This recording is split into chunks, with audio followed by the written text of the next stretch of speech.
Assalamualaikum warahmatullahi wabarakatuh.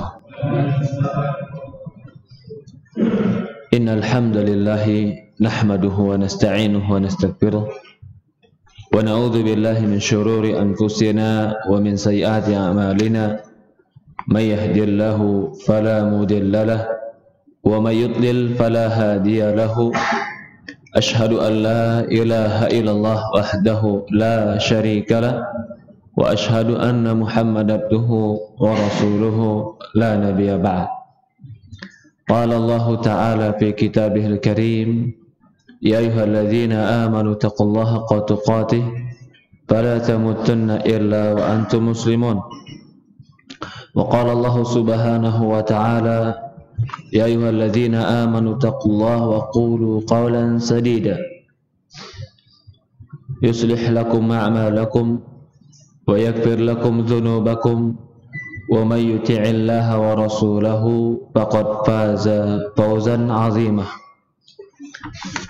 Fa inna asdaqal hadithi kitabullah wa khairul hadi nabiyina Muhammadin sallallahu alaihi wa ala alihi wa sahbihi wa sallam, wa syarrul umuri muhdatsatuha fa inna kulla muhdatsatin bid'ah fa inna kulla bid'atin dhalalah fa inna kulla dhalalatin finnar. A'adzani wa iyyakum minan nar. Alhamdulillah, segala puja dan puji syukur kita panjatkan hanya kepada Allah Subhanahu wa taala Rabbul alamin, serta salawat dan salam selalu kita curahkan kepada baginda Nabi kita Muhammadin sallallahu alaihi wa ala alihi wa sahbihi wasallam, kepada keluarganya, kepada para sahabatnya, juga orang-orang yang mengikuti dan mencintainya ila yaumil qiyamah. Alhamdulillah, ikhwanu fiddin, teman-teman dan akhwatu fillah yang dimuliakan dan dirahmati oleh Allah Subhanahu wa taala. Alhamdulillah, segala puji kepada Allah yang telah mempertemukan kita di masjid ini, dipertemukan di tempat yang baik ini insyaallah, juga dipertemukan di waktu yang baik, bulan Ramadan. Dan kita juga memohon kepada Allah Subhanahu wa taala semoga pertemuan ini juga dengan tujuan yang baik, sehingga Allah Subhanahu wa taala mempermudah kita pula nanti bertemu di surga Allah Subhanahu wa taala. Ikhwanu wa akhwatu fillah, para hadirin, ikhwan, bapak-bapak dan ibu-ibu yang dimuliakan dan dirahmati oleh Allah Subhanahu wa taala. Ini sebuah nikmat Allah kepada kita. Nikmat Allah berikan kita keimanan, dan Allah berikan kepada kita kecintaan kepada agama. Dan gak sampai situ saja, Allah berikan kepada kita pula, insya Allah, jika kita berpegang dengan Quran dan hadis dengan pemahaman para sahabat, Allah berikan kita keselamatan, siratal mustaqim. Orang ada yang Allah berikan iman, tapi ternyata imannya tidak membuahkan amal, atau sedikit sekali amal yang dikeluarkan dari imannya. Ada orang yang Allah berikan iman, Allah berikan cinta kepada agama, tapi Allah tidak berikan dia keselamatan dalam pemahaman agama. Wa may yuridillah an yahdiyahu yasrah sadrahu lil Islam, wa man yurid an yudillahu yaj'al sadrahu dayiqan harjan faka'annama yas'adu fis sama. Kata Allah Subhanahu wa taala, barang siapa yang Allah inginkan bagi dia hidayah, yasrah sadrahu lil Islam, Allah jadikan dadanya lapang untuk menerima Islam. Wa man yurid an yudillah, barang siapa yang Allah inginkan dia sesat, berarti ada orang yang Allah biarkan mereka tersesat. Kalau ada orang yang Allah biarkan dia miskin, miskin itu bukan dosa, dan miskin itu tidak menjadi sebuah siksa di neraka. Tapi kalau ada orang yang Allah biarkan dia tersesat, salah pemahaman agamanya, tapi dia menganggap dia benar. Wa man yurid an yudillah yaj'al sadrahu dayyiqan harajan. Allah jadikan dadanya itu sempit, haraj, berat. Faka'annama yas'ada fis sama. Banyak sekali ayat-ayat Quran yang menunjukkan ada orang yang Allah berikan hidayah dan ada orang yang Allah berikan kesesatan. Ketika orang yang Allah berikan hidayah, berarti Allah telah memberikan dia jalan menuju surga dan kunci menuju surga, dan itulah nikmat yang terbesar. Dari ini Rasulullah SAW mengatakan, man yuridillahu bi khairan yufaqihu fid din. Kata Rasulullah sallallahu alaihi wa ala alihi wa sahbihi wasallam, barang siapa yang menginginkan kebaikan, barang siapa yang Allah inginkan untuk dia kebaikan, kebaikan dunianya, kebaikan akhiratnya, kebaikan rumah tangganya, kebaikan usahanya, kebaikan dalam segala sisi kehidupannya, yufaqihu fid din. Allah fakihkan dia dalam agama. Ada juga orang yang Allah sesatkan. Kalau orang bertanya sekarang, Ustaz, kenapa ada orang yang Allah sesatkan dan kenapa ada orang yang Allah berikan hidayah? Maka jawaban kita, dzalika fadlullah yu'ti man yasha.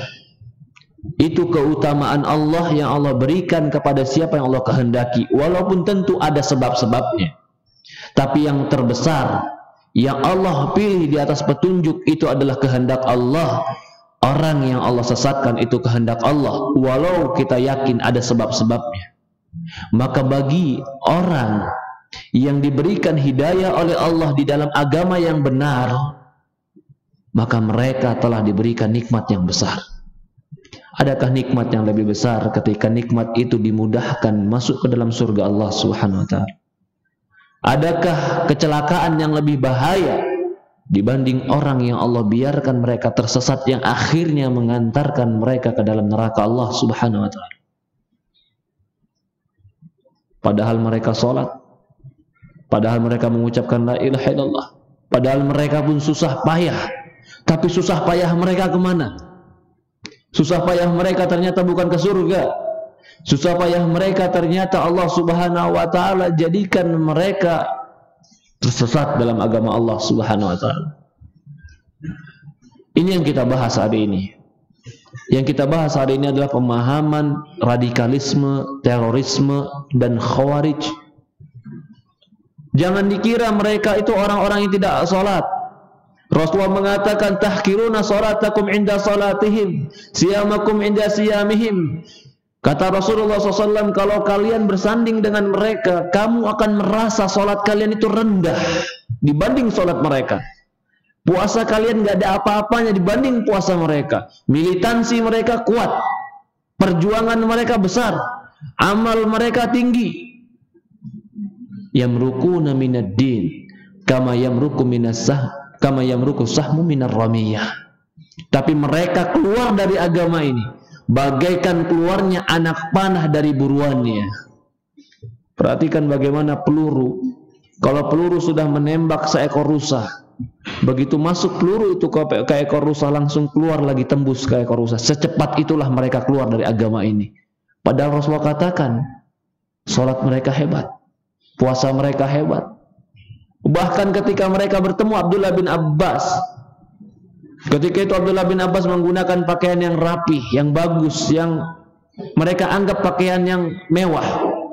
Mereka ketika itu mengkritisi Abdullah bin Abbas, apakah seperti ini orang soleh?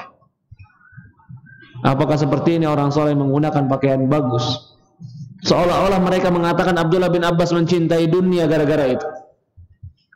Maka Abdullah bin Abbas cukup menjawab, aku melihat kalian banyak, tapi tidak seorang pun yang kulihat dari kalian yang pernah bertemu Rasulullah SAW. Aku pernah bertemu Rasulullah SAW dan aku melihat dia memakai pakaian yang lebih bagus daripada aku pakai. Artinya mereka pun zuhud kepada dunia. Tapi apa? Yamrukuna minad din. Mereka keluar dari agama ini. melesat dari agama ini. Para ulama ikhtilaf, apakah Khawarij ketika mereka melesat dari agama ini berarti mereka di sini keluar dari Islam, ataukah mereka di sini tidak keluar dari Islam, tapi mereka telah melenceng dari Islam? Sebagian ulama mengatakan mereka keluar dari Islam, berarti mereka tidak Islam lagi. Ya subhanallah.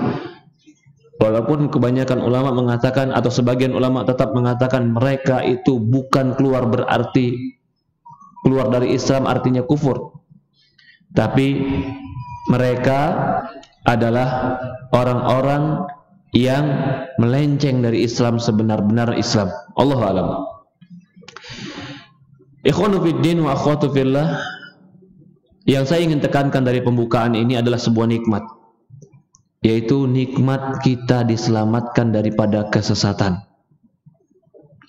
Nikmat Allah Subhanahu wa taala hindari dari kita sifat ekstrim sehingga kita memahami agama yang benar. Orang dikatakan ekstrim atau gulu, dalam bahasa Arabnya gulu, berlebih-lebihan. Kapan seorang dikatakan berlebih-lebihan dalam agamanya? Apakah orang yang menggunakan celana di atas mata kaki berarti berlebih-lebihan? Atau orang yang memelihara jenggotnya berlebih-lebihan? Atau perempuan yang menutup wajahnya dikatakan berlebih-lebihan? Gulu. Kita katakan tidak. Gulu itu artinya melampaui batas, itu gulu. Tazawwajul had, itu namanya gulu, melampaui batas. Kita punya batasan dalam hidup kita. Batasan kita Quran, batasan kita hadis, batasan kita pemahaman para sahabat. Kalau kita masih berpijak kepada Quran dan hadis dengan pemahaman sahabat, maka tidak pernah dikatakan gulu, walaupun banyak orang menganggap itu aneh. Tetapi kalau kita sudah melampaui pemahaman para sahabat, memahami Quran, memahami hadis tidak seperti pemahaman para sahabat, itulah gulu. Berlebih-lebihan. Memahami tidak seperti pemahaman para ulama yang sebenarnya. Berlebih-lebihan. Maka dari ini, mereka, orang-orang yang bermudah-mudahan mengkafirkan orang lain, atau mereka yang bermudah-mudahan membunuh kaum muslimin, adalah orang-orang yang gulu dalam agama mereka. Rasulullah mengatakan dalam sebuah hadis, halaka mutanatti'un, halaka mutanatti'un, akan hancurlah orang-orang yang mutanatti'. Tanatti' itu tanattu', gulu, berlebih-lebihan dalam agama. Rasulullah SAW katakan mereka akan hancur. Artinya akan hancur berarti mereka akan binasa. Hancur untuk diri mereka sendiri, hancur untuk dakwah mereka, hancur untuk kehidupan mereka. Wa iyyakum wal gulu. Rasulullah mengatakan dalam hadis, hati-hati kalian dari ekstremis, gulu. Fa inna ahlaka man kana qablakumul gulu, karena yang menghancurkan orang-orang sebelum kalian adalah sifat ekstrim dan gulu mereka. Insyaallah kita akan membahas pembahasan ini 1 jam ke depan. Ada beberapa poin yang ingin saya bahas. Yang pertama, nanti saya akan berbicara sebab dan mudarat dari terorisme. Itu yang pertama yang akan saya bahas. Akibat dan dorornya apa. Kemudian nanti yang akan kita bahas juga sebagiannya adalah terorisme itu menyelisih syariat Islam. Dalil-dalilnya kita sebutkan dan syubhat-syubhat terorisme kita sebutkan. Jadi di sini ada 2 poin besar yang akan kita sebutkan. Pertama, sebab dan mudaratnya. Yang kedua, penyelisihan syariat. Kenapa mereka menyelisih syariat? Terorisme itu menyelisih syariat Islam. Kenapa? Kita akan bahas nanti di bab yang keduanya. Yang pertama yang akan kita bahas, ya,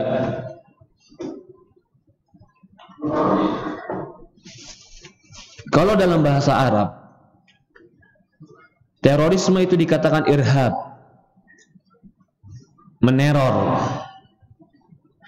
Irhab itu berarti membuat orang terkagetkan, orang takut, cemas dan berusaha agar orang lain diliputi rasa kekhawatiran dan kecemasan. Itu namanya irhab secara bahasa. Ya. Maka orang rahiba bermakna khafa, takut. Secara istilah itu adalah perbuatan permusuhan yang dilakukan oleh perorangan atau kelompok atau suatu negara yang melampaui batas kepada manusia, baik dalam perkara agamanya, atau darah, atau akal, atau harta, atau kehormatan. Jadi kalau merusak darah, merusak agama, merusak akal, merusak harta, dan merusak kehormatan, 5 ini dirusak, maka itu termasuk salah satu bentuk daripada permusuhan yang tidak boleh dilakukan dalam Islam. Ya.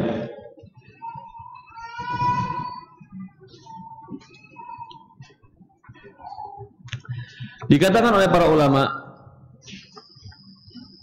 nanti kita akan bahas juga bahwasannya apa yang harus dijaga dalam Islam. Yang pertama, apa sih faktor kebodohan ini, atau apa faktor daripada banyaknya orang menjatuh kepada terorisme? Yang pertama, kebanyakan orang itu jatuh kepada terorisme karena kebodohan. Bodoh. Udkhulu fil Islam, ketika Allah mengatakan masuklah kalian ke dalam Islam itu kafah, sempurna, seluruhnya. Mereka rata-rata itu orang terorisme atau orang-orang yang berpemahaman ekstrim itu mengambil sebagian dalil dan meninggalkan sebagian dalil. Maka mereka seperti orang yang tidak kafah masuk dalam Islam. Udkhulu fis silmi kafah, kata Allah. Masuklah ke dalam Islam ini kafah, seluruhnya. Artinya seluruhnya, jangan ambil sebagian dalil dan tinggal sebagian dalil. Ketika mengambil sebagian dalil dan meninggalkan sebagian dalil, berarti tidak kafah. Dan kebanyakan mereka mengambil sebagian dalil untuk membenarkan perbuatan mereka dan menutup mata dari dalil-dalil yang lain yang menyalahkan dan melarang perbuatan mereka. Maka faktor yang terbesar adalah kebodohan kepada Quran dan hadis dan tujuan-tujuan syariat, sehingga mereka tidak tahu dan tidak mengerti kaidah-kaidah Islam dalam menghukumi orang lain dalam kafir atau tidak. Perhatikan, setiap syubhat mereka pasti gara-gara mereka memahami setengah dalil. Kesalahan mereka pasti gara-gara mereka memahami dalil tidak secara utuh.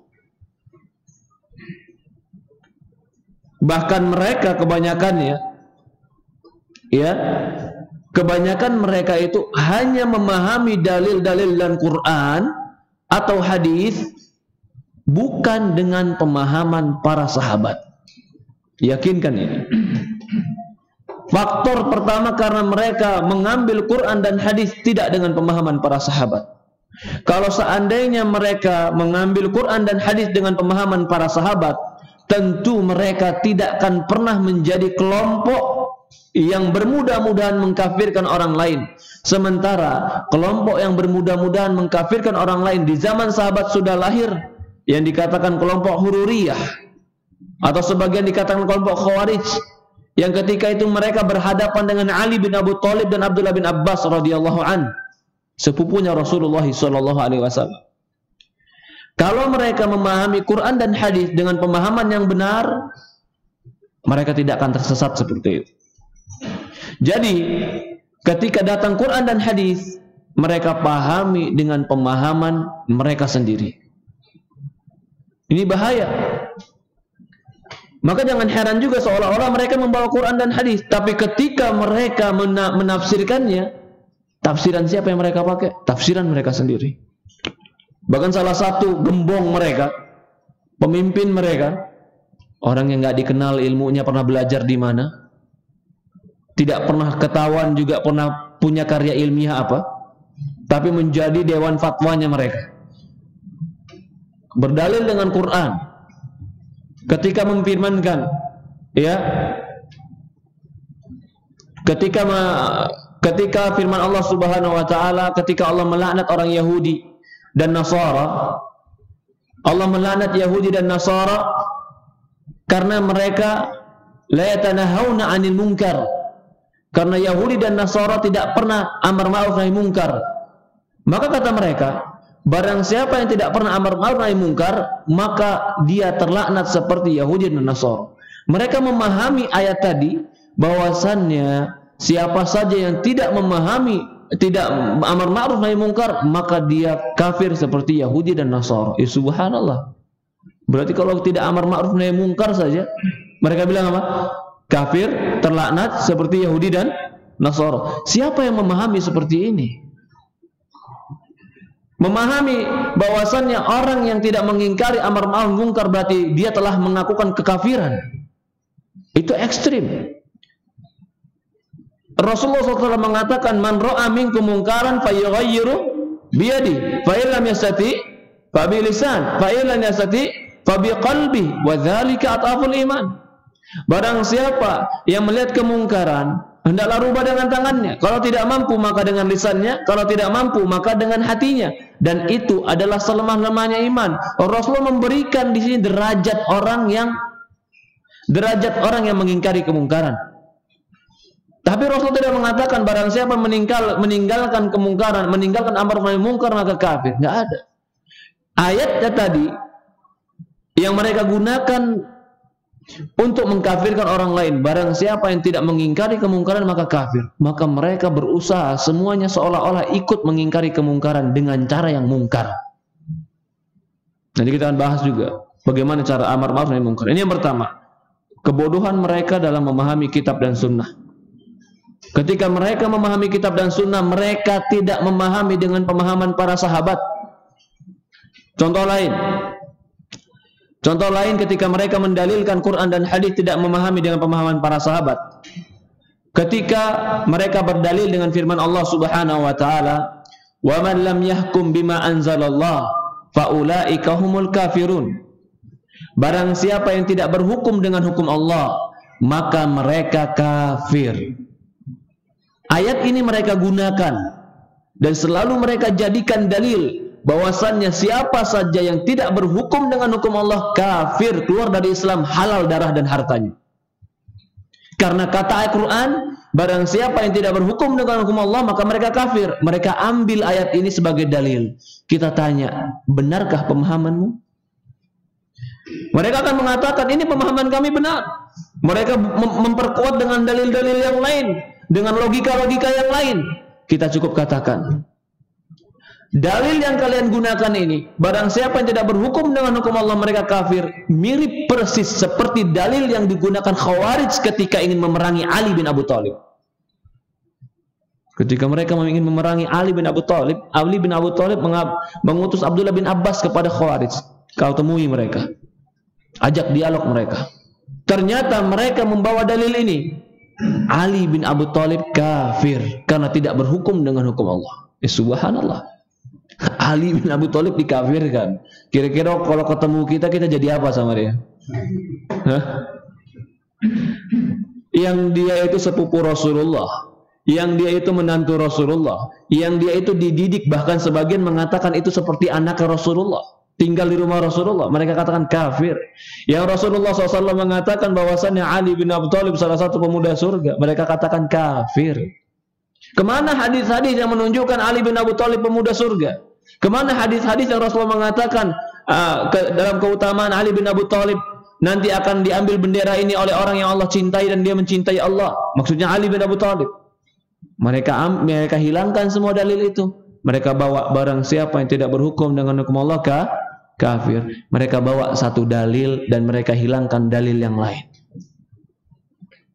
Maka Abdullah bin Abbas bertanya kepada mereka, kenapa kau kafirkan? Karena Ali bin Abi Thalib tidak berhukum dengan hukum Allah. Kenapa tidak berhukum dengan hukum Allah? Karena ketika terjadi pertikaian antara Ali dan Muawiyah, Ali mengutus utusan untuk mengambil hukum, Muawiyah mengambil utusan untuk mengambil hukum, berarti kalian tidak berhukum dengan hukum Allah. Kalian mengambil penengah sebagai penghukum, maka kalian kafir. Logika siapa ini? Logika Khawarij. Tidak berhukum dengan hukum Allah maka kafir. Maka Abdullah bin Abbas mengatakan, membawakan dalil, kalau seandainya mengutus penengah dalam perdamaian itu kafir, perhatikan firman Allah Subhanahu wa taala. Ketika terjadi pertikaian suami dan istri, Allah mengatakan di Quran, "Fabathu akaman min ahliha wa akaman min ahli." Kalau terjadi pertikaian suami dan istri, maka utuslah satu hakim dari keluarga laki-laki dan satu hakim dari keluarga perempuan untuk memperdamaikan. Kata Abdullah bin Abbas, kalau perkaranya cuma masalah hubungan intim saja, keluarga saja, Allah sudah mengizinkan ada hakim di antara mereka. Bagaimana lagi dengan darah kaum muslimin? Ali bin Abi Thalib dengan Muawiyah sama-sama sahabat. Ketika mengutus utusan bukan berarti di sini berhukum dengan selain hukum Allah, tetapi di sini mencari jalan tengah dan perdamaian. Terdiam mereka. Bahkan dikatakan Abdullah bin Abbas, kalau seandainya betul kalian anggap orang yang bersama Muawiyah atau yang bersama Ali itu adalah kafir, ada dua pilihan. Orang yang bersama Muawiyah diantaranya ada Aisyah radhiyallahu anha. Kalau kau bunuh Aisyah, kau membunuh ummahatul mukminin. Kalau engkau tidak bunuh kafir, karena engkau menganggap mereka kafir, mau apa yang kau harus lakukan pada ummul mukminin? Sementara ummul mukminin ketika itu dianggap sebagian orang berada di barisannya Muawiyah atau sebagian barisan orang lain. Sampai akhirnya Abdullah bin Abbas mengatakan dalam firman tadi yang digunakan oleh mereka sebagai dalil mengkafirkan orang lain, wa man lam yahkum bima anzalallahu fa ulaika humul kafirun. Barang siapa yang tidak berhukum dengan hukum Allah mereka kafir. Kata Abdullah bin Abbas, kufrun duna kufrin, maksudnya kafir yang tidak keluar dari Islam. Yang menafsirkan siapa? Abdullah bin Abbas. Kata Abdullah bin Abbas, maksud ayat ini adalah orang kafir, orang yang berhukum atau orang yang tidak berhukum dengan hukum Allah itu kafir, tapi bukan keluar dari Islam. Tapi kafir artinya dia telah melakukan dosa besar. Sama seperti hadis sibabu muslimul fusuq wa qitaluhum kufrun. Mencela orang mukmin itu kefasikan, membunuh orang mukmin itu kekafiran. Apakah membunuh orang mukmin itu keluar dari Islam? Tidak. Karena Allah mengatakan, fa in ta'ifatani minal mu'minina qatatalu fa aslihu bainahuma. Jika dua kelompok orang beriman saling bunuh-bunuhan, masih dikatakan orang beriman. Fa in ta'ifatani minal mu'minin, jika dua kelompok orang beriman saling bunuh-bunuhan, fa aslihu bainahuma, damaikan keduanya. Berarti membunuh tidak mengkafirkan. Tapi kenapa dalam hadis tadi dikatakan qitaluhum kufrun, membunuh orang beriman itu kafir? Karena yang diinginkan kafir di sini kafir yang tidak keluar dari Islam. Maka ayat tadi, wa man lam yahkum bima anzalallahu fa ulaikumul kafirun, barang siapa yang tidak berhukum dengan hukum Allah maka mereka kafir, ditafsirkan oleh Abdullah bin Abbas atau sebagian para sahabat Abdullah bin Mas'ud mengatakan kufrun duna kufrin, kufur yang tidak keluar dari Islam. Mereka ketika mengatakan kafir keluar dari Islam, siapa yang menafsirkan itu? Mereka yang dikatakan kafir keluar dari Islam ketika mereka meyakini ada hukum yang lebih baik daripada hukum Allah. Itu bisa keluar dari Islam. Tapi kalau tidak meyakini itu, maka tidak bisa. Ini yang pertama.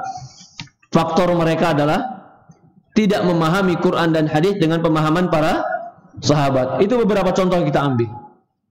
Sebagaimana kisah Khawarij yang berdebat dengan Abdullah bin Abbas radhiyallahu anhu.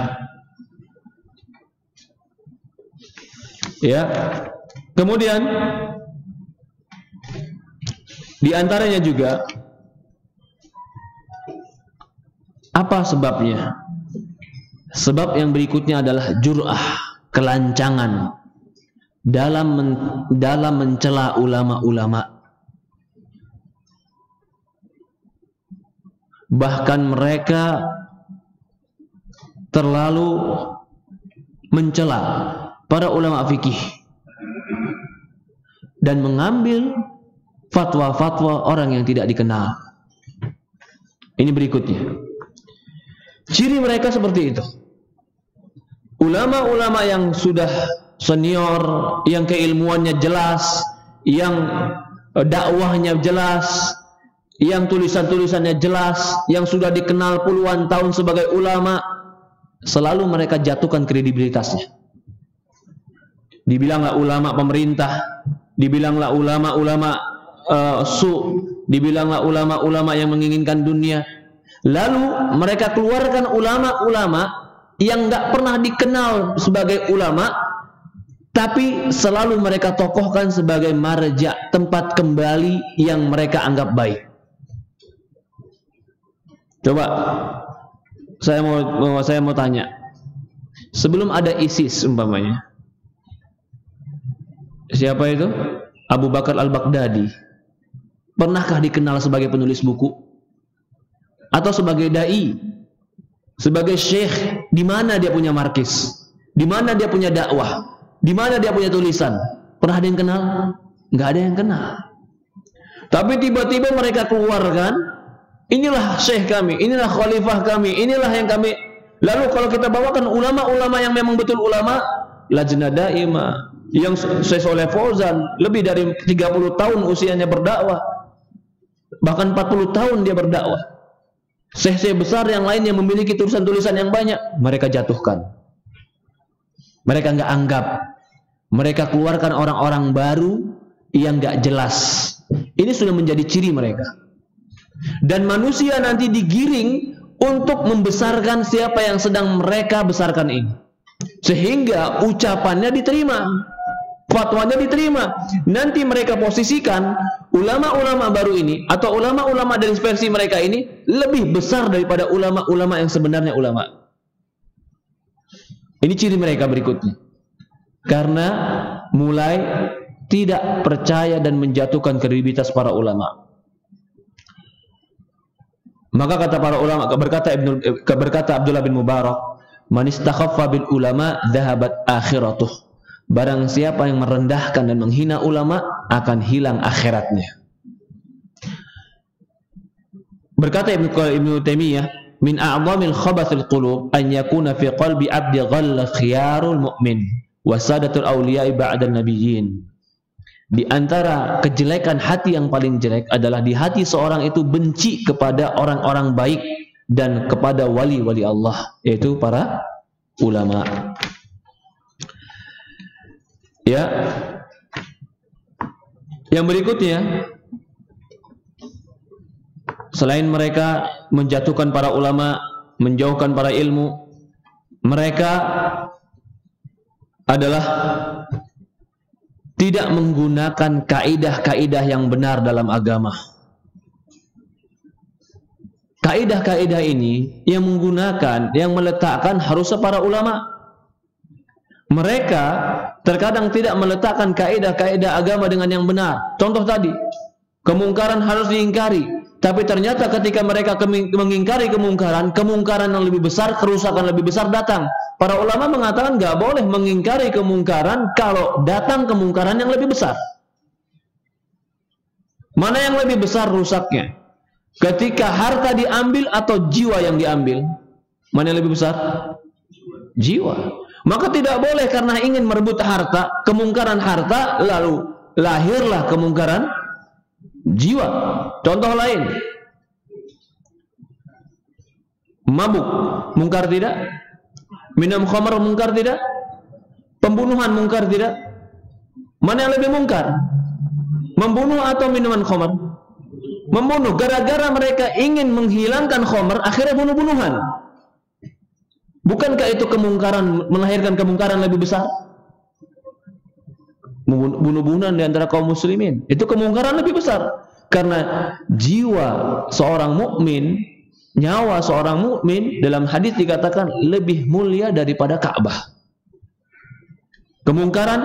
Jadi mereka terkadang mempunyai kaidah-kaidah, tapi kaidahnya salah dalam praktek. Karena mereka tadi tidak menghormati para ulama. Ya. Yang berikutnya, kalau di zaman sekarang, sebab-sebab diantaranya adalah sebab-sebab diantaranya di zaman sekarang itu banyak orang jatuh kepada terorisme adalah tidak belajar ilmu agama dengan orang yang benar. Ini penting sekali. Bahkan kebanyakan mereka belajarnya hanya di internet. Nggak ada guru yang benar. Kenapa? Perhatikan nih. Kenapa mereka mempelajari dari internet kebanyakannya? Karena orang-orang yang menulis, dia menulis ini, taruh di internet, padahal yang menulis ini bukan orang yang betul-betul memiliki ilmu.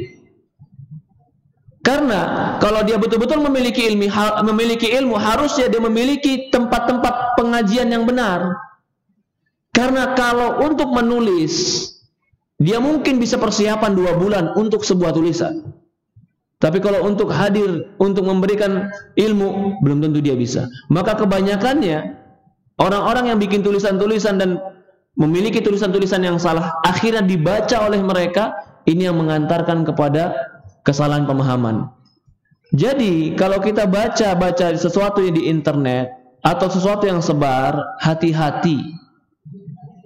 Perhatikan sumber yang benar, siapa yang menulis. Perhatikan bagaimana cara tulisan yang benar, perhatikan. Dalil-dalilnya, Qur'annya, pastikan kebenarannya. Dan tidak bisa sumber dari internet menjadi rujukan asal, tidak bisa. Bahkan saya dapati ini sebagian orang penulis-penulis karya ilmiah, kalau sumbernya cuma internet yang tanpa ada sumber otentik lainnya, itu tidak dikatakan karya ilmiah. Karena belum tentu menjadi sebuah tulisan yang bisa dipertanggungjawabkan, sehingga menjadi tulisan yang bisa dikatakan ilmiah. Ya, salah satunya adalah banyaknya mereka mempelajari dari internet. Allahu a'lam. Apa dampaknya? Dampaknya kita bahas sekarang. Itu sebab-sebabnya, sebagian sebab-sebabnya. Sekarang dampaknya. Apa dampaknya? Yang pertama, mengotori cahaya agama dan keindahan Islam. Sehingga orang lari dari Islam. Sehingga orang membenci dari Islam. Sehingga Islam dipersulit di mana-mana. Akhirnya bukan menjadikan Islam itu rahmat lil alamin, tapi seolah-olah Islam itu adalah momok yang menakutkan.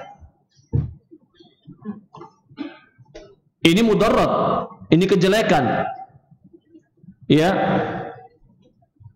Juga di antara dampaknya adalah dampak jeleknya daripada orang-orang yang melakukan bermudah-mudahan mengkafirkan dan terorisme itu adalah membunuh jiwa yang tidak pantas untuk dibunuh dan jiwa yang terjaga darahnya.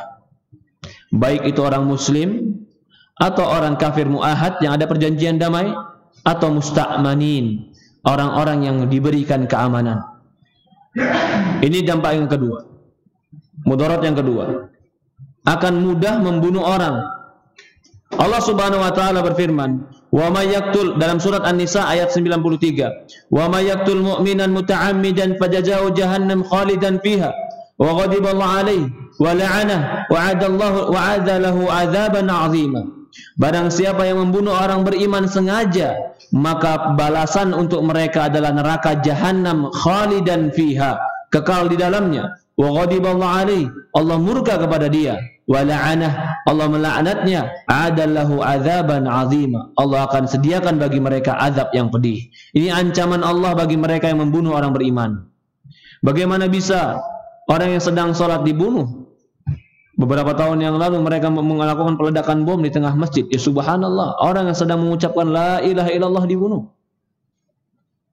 Itu ancamannya, berarti mereka membunuh orang beriman. Apa ancamannya? Surat An-Nisa ayat 93. Allah katakan jahannam khalidan fiha. Allah berikan mereka neraka jahanam. Bukan hanya neraka jahanam, khalidan fiha, kekal di dalamnya. Para ulama menafsirkan kekal di dalamnya maksudnya lama dan teramat lama di neraka. Setelah itu apa? Wa ghadiba Allah alaihi, Allah marah kepada dia, murka kepada dia. Yang keempat, wa la'anah, Allah melaknat dia. Yang kelima, azaban syadid, bagi dia azab yang sangat pedih. Allah sebutkan 5 ancaman bagi mereka yang membunuh orang beriman. Kalau dia bilang enggak, mereka sudah kafir, Apakah engkau mengatakan orang kafir, orang yang sedang sholat, sedang mengucapkan tahiyat, asyhadu an la ilaha illallah, asyhadu anna Muhammadar Rasulullah? Kata mereka, iya. Itu dohirnya kafir. Ini perhatikan, mereka katakan dohirnya kafir. Yang saya nampak itu kafir. Apakah orang sholat itu kafir? Mereka salah memahami makna dohir. Orang munafikin di zaman Rasulullah SAW sholat tidak? Sholat. Tapi Rasulullah SAW tidak pernah menghukumi mereka kafir di depan para sahabat. Padahal Rasulullah tahu siapa yang beriman, siapa yang munafikin. Tapi Rasulullah tetap bermuamalah dengan mereka, bergaul dengan mereka bagaikan bergaul dengan orang beriman. Karena dohirnya beriman. Bahkan seorang sahabat ketika perang, yang saya ingat adalah Usama bin Zaid atau Zaid bin Harithah, ya, ketika perang mendapati orang musuh, orang kafir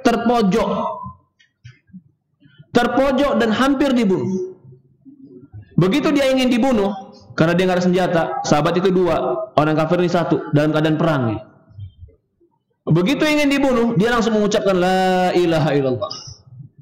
Sahabat ini yang satu langsung ngebunuh. Kata dia ini pura-pura mengucapkan la ilaha illallah supaya nggak dibunuh. Sahabat yang satu lagi mengingkari. Kenapa kau bunuh dia? Dia mengucapkan la ilaha illallah. Akhirnya bertikai dua sahabat ini. Dua-duanya pergi ke Rasulullah untuk mencari hakim, siapa yang benar di antara mereka. Perhatikan ini hadis. Maka Rasulullah SAW mengatakan, sahabat mengatakan, ya Rasulullah, dia telah membunuh orang yang mengucapkan la ilaha illallah. Kata sahabat tadi, tidak ya Rasulullah, aku membunuh dia karena dia mengucapkan la ilaha illallah pura-pura supaya nggak aku bunuh. Karena tadinya kafir, sedang perang. Apa kata Rasulullah SAW? Apakah engkau telah membelah dadanya sehingga engkau tahu dia pura-pura mengucapkan la ilaha illallah? Sampai Rasul mengulang-ulang ucapan ini lebih dari 3 kali. Apakah engkau tahu dia pura-pura mengucapkan la ilaha illallah? Apakah engkau sudah membelah dadanya? Sampai sahabat itu mengatakan, ya laitani, menyesal aku seandainya aku tidak lakukan tadi. Dari hadis ini jelas bahwasannya orang yang mengucapkan la ilaha illallah tidak boleh dibunuh. Apalagi yang sedang sholat. Apalagi yang dia marah kalau dikatakan kamu bukan muslim, dia marah. Apalagi yang di KTP-nya Islam, berarti kita hukumi dia dohirnya Islam.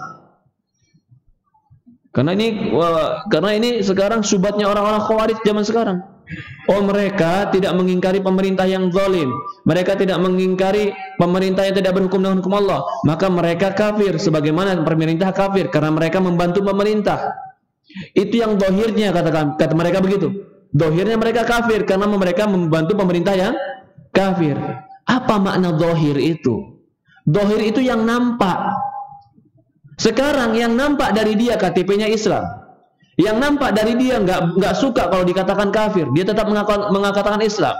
Yang dohir dari dia tetap sholat. Apakah yang dohir seperti ini? Atau manakah yang dohirnya? Dia kafir atau Islam? Yang kita katakan yang dohirnya itu adalah Islam. Kalau seandainya mereka sudah sholat, mereka mengucapkan la ilallah, mereka beramal muamalah sama kita, berinteraksi dengan kita seperti mau interaksi Islam, lalu dalam hati mereka kafir, itu urusan mereka dengan Allah. Yang kita lihat casingnya, amalnya, dianya Islam. Tidak boleh membunuh orang yang nampak dalam dohirnya Islam. Bukankah orang yang sholat berarti Islam? Barang siapa yang membunuh orang yang nampak Islam, ini hukumannya. Yang pertama, neraka jahanam. Yang kedua, lama di sana. Yang ketiga, Allah murka. Yang keempat, Allah laknat. Yang kelima, azaban syadid, diazab dengan azab yang pedih. 5 ancaman Allah dalam surat An-Nisa ayat 93. Maka mereka yang bermudah-mudahan membunuh kaum muslimin, ancaman berat. Ya, bahkan Rasulullah mengatakan, la zawalud dunya ahwan 'ala Allah min qatl rajul muslim. Dalam hadis riwayat Tirmizi, hancurnya dunia ini lebih ringan di sisi Allah dibanding membunuh seorang laki-laki muslim. Darah betul-betul dijaga dalam Islam. La yazalu mu'min fi fushati min dinih ma lam yusib daman haram. Seorang mukmin itu terus ada pada kemurnian agamanya selama dia tidak menumpahkan darah orang lain. Ya, Allahu a'lam.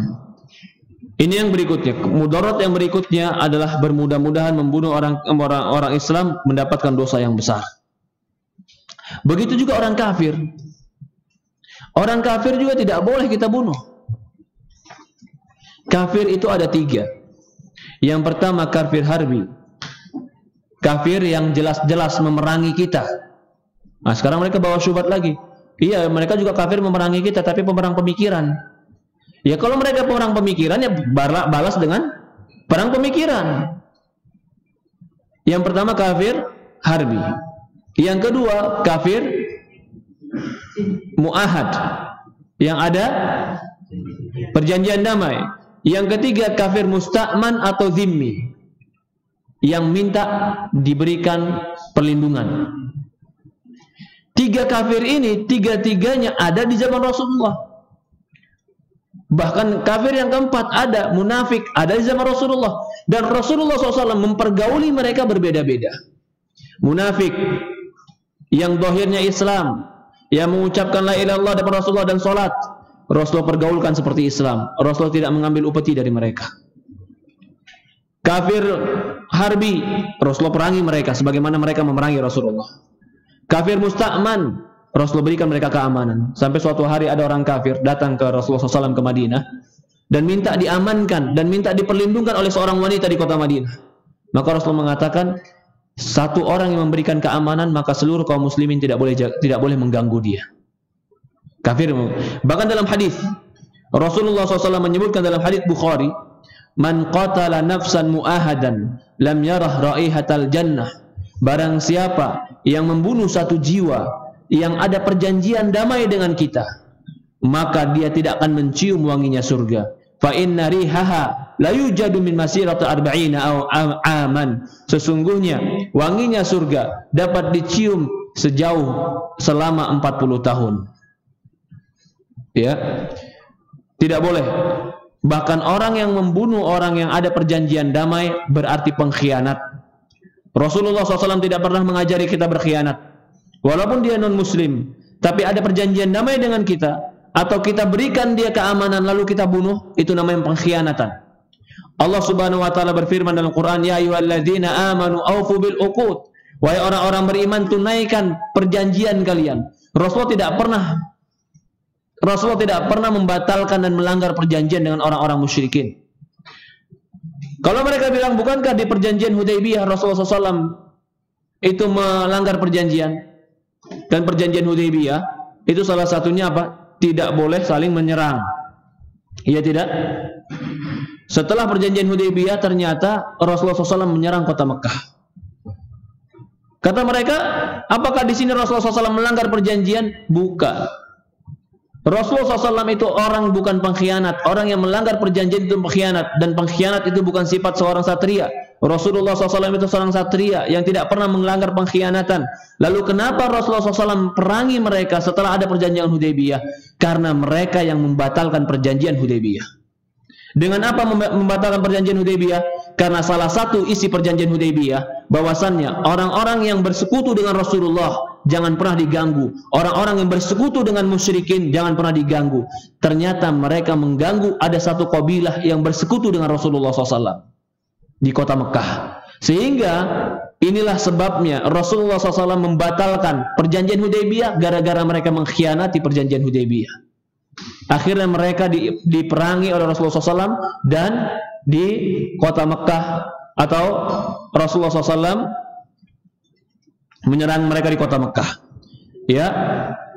Yang berikutnya, kerusakan yang terjadi. Ini kita mudarat-mudaratnya. Kerusakan yang terjadi jika ada seperti ini, dengan ada terorisme dan dengan adanya orang-orang gulu dan ekstremisme, adalah terjadinya hilangnya keamanan dan hilangnya ketentraman. Dan ini adalah suatu yang sangat mahal. Keamanan, ketentraman, ini suatu yang sangat mahal. Bahkan Nabi Ibrahim alaihissalam ketika pertama kali masuk Mekah, apa doa Nabi Ibrahim alaihissalam? Rabbi ja'al hadza baladan amina. Ya Allah, jadikanlah negeri ini negeri yang aman. Nabi Ibrahim tidak meminta kepada Allah Subhanahu wa taala, ya Allah jadikan negeri ini yang negeri berlimpah emas, tidak. Baru dikatakan warzuq ahlahu minas samarat. Berikanlah penduduknya rizki-rizki dari buah-buahan. Kenapa yang diminta aman dulu kemudian rizki buah-buahan? Karena keamanan itu merupakan rizki yang pertama kali harus dijaga. Jika keamanan hilang, maka akan hilang semua nikmat. Jika keamanan hilang, maka nggak ada artinya harta. Jika keamanan hilang, nggak ada artinya makan enak. Jika keamanan hilang, pesawat di atas kita terbang, bom di mana-mana, nggak ada artinya punya istri cantik, karena tiap malam pasti takut, ya tidak? Maka dari itu keamanan itu yang paling tinggi. Rabbi ja'al hadza baladan aminah. Dengan perbuatan mereka akan menghilangkan keamanan, sementara keamanan itu adalah nikmat yang besar. Bahkan pondasi dari segala nikmat yang lainnya. Bagaimana kita bisa berkumpul di masjid ini kalau tidak ada aman? Bagaimana kita mau ibadah kalau tidak ada aman? Bagaimana kita mau melakukan amal-amal baik kalau tidak ada keamanan? Keamanan itu sumber kebaikan. Maka Rasulullah mengatakan, man asbaha minkum aminan fi sirbi, mu'afan fi jasadi, walau qutul yawm. Barang siapa yang di pagi harinya aman pada dirinya, jasadnya sehat, dan dia memiliki perbekalan hari ini, maka dia telah memiliki dunia dan seisinya. Kenapa keamanan diartikan sebagai kenikmatan yang besar? Karena semua kenikmatan bisa jadi tidak berarti kalau tidak ada aman. Kenapa Allah Subhanahu wa taala mengingatkan dalam Quran ketika nikmat kepada orang Quraisy? Li ila fi Quraisy rihlatas ila sayf falyabudu rabb hadzal bait alladzi at'amahum min ju' wa amanahum min khauf. Hendaklah mereka beribadah kepada Allah pemilik bait ini yang telah memberikan mereka makanan yang tadinya mereka lapar, wa amanahum min khauf, yang Allah memberikan mereka keamanan yang tadinya mereka takut. Kenapa Allah ingatkan nikmat aman kepada Quraisy? Karena dengan nikmat aman orang hidup bisa tentram. Semua nikmat bisa nikmat. Orang yang melakukan terorisme ini akan menghilangkan keamanan. Contoh apa yang dilakukan oleh orang-orang sebagian kaum muslimin, kita masih menganggap mereka kaum muslimin, yang dilakukan oleh orang sebagian teman-teman atau sebagian orang kaum muslimin lah, orang-orang yang salah dalam pemahamannya. Para ulama sudah sebelum terjadi kejadian, para ulama sudah mengingatkan jangan lakukan, jangan lakukan, jangan lakukan, tapi mereka mengambil fatwa-fatwa ulama-ulama su. Apa yang terjadi pada Libya? Perhatikan sekarang Libya. Libya itu negeri Afrika yang terkaya dulu. Bahkan mata uang mereka mata uang yang terkuat. Mereka kaya dengan minyak mereka. Di antara orang-orang Afrika, ya, yang pernah saya temui, sebagian orang-orang Afrika, baik itu Aljazair, Libya, atau Somalia, atau sebagian Ethiopia, yang paling hidup mereka nyaman itu orang Libya. Ketika kita dulu belajar, sampai istilahnya begini, ya, kalau mereka dapat kiriman uang cukup beberapa lembar, mereka udah bisa beli buku satu rak. Kalau kita mau beli satu rak, itu harus dapat kiriman satu kresek uangnya, dikresekin dulu baru satu kresek baru dapat uang. Karena sampai mereka mengatakan, sampai terkadang bercanda dengan mereka, iya, kalian orang-orang Indonesia kalau mau bawa duit harus pakai karung, katanya. Kenapa? Karena duitnya banyak tapi nilainya nggak gede.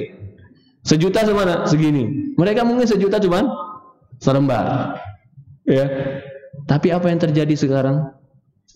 Ya subhanallah, setelah terjadinya pemberontakan, setelah terjadinya pembunuhan, jangankan hidup senang mereka, buat tidur nyaman saja nggak bisa. Apakah ini tujuan Islam? Apakah seperti ini ajaran Islam? Menghancurkan sesuatu yang indah. Loh, enggak, dia kezaliman. Umpamanya Qaddafi zalim. Iya, dia zalim. Apa yang diambil dari dirimu?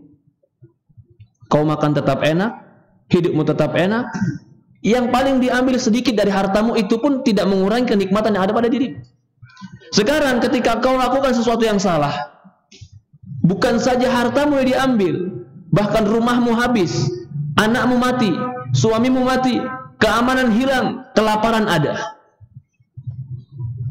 Akhirnya mereka sekarang tamanni, berangan-angan kembali seperti dulu. Kenapa tidak mendengarkan nasihat para ulama? Dari awal tidak mendengarkan nasihat para ulama. Syria sebelum presiden sekarang Bashar Assad, bapaknya pun orang zalim. Bapaknya dia tuh orang zalim. Dari dulu para ulama tahu zalim. Tapi orang Syria dari dulu hidup nyaman, cukup hidup mereka. Ketika mereka melakukan perbuatan-perbuatan ini, apa yang hilang? Bukan saja harta yang hilang, jiwa hilang, anak hilang, suami hilang, keamanan hilang, ibadah pun susah. Berarti kemungkaran yang mereka ingkari melahirkan kemungkaran yang lebih besar. Ini mudarat. Lu jangan dikatakan, oh kalau gitu kalian nggak berani dong. Kita kan harus berani jadi orang. Kan subat mereka, Pak. Apa kita bilang? Kita berani. Harus, bahkan pengecut bukan sifat Islam. Tapi berani kita, kalau saya mau menukilkan perkataan Buya Hamka, berani kita jangan seperti berani babi. Buya Hamka menyebutkan dalam sebuah kitab, sifat berani itu terpuji, tapi tidak berani babi. Bagaimana berani babi? Buya Hamka menggambarkan, babi itu, semua yang masuk ke hutan dia seruduk. Suatu hari Belanda masuk dengan tanknya ke hutan, dia seruduk, pecah kepala babi. Itu namanya berani babi. Dan kita tidak diajarkan seperti itu. Kenapa Rasulullah SAW pergi dari kota Mekah menuju Madinah, meninggalkan Mekah? Kalau gitu Rasulullah takut mati dong. Kenapa nggak dilawan aja di Mekah? Mati syahid lawannya. Abu Lahab, Abu Jahal, abu-abu yang lain, orang-orang kafir, kalau dilawan, Rasulullah mati melawan mereka, mati syahid nggak? Sahabat mati syahid nggak?